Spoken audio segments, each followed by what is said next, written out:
C'est à travers cette douce et sainte nuit que l'enfant de Bethléem est né dans le diocèse de Kenké. La nativité du Christ est célébrée dans le diocèse de Kenké comme partout au monde. Tout a commencé à minuit où tous les chrétiens de la ville de Kenké se sont retrouvés en la cathédrale Mwense Anouarité. Ici, c'est Monseigneur Jean-Pierre Kwambamba, pasteur de l'église locale de Kenké, aux côtés de quelques membres de son presbytérium, célèbre la solennité de la nativité du Seigneur dans une très belle ambiance. Cette fête est également au rendez-vous dans le doyenné de Bandon-de-Ville, à la paroisse Saint-Hippolyte ainsi qu'à la paroisse Notre-Dame du Rosaire. Dans la matinée de ce 25 décembre 2023, Monseigneur Jean-Pierre Kwambamba célèbre l'incarnation du Verbe de Dieu à la paroisse Notre-Dame de la Paix de la ville de Kenké. Même joie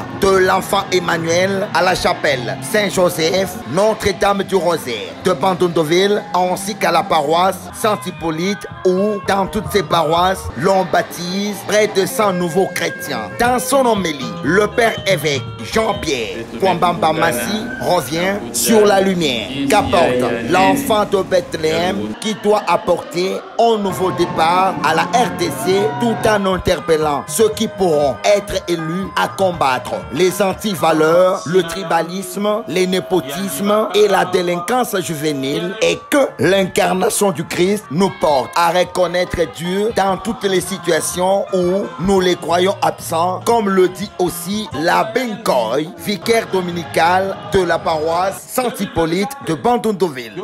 Je sais seulement que Verbe s'est incarné à Kenakati Abed.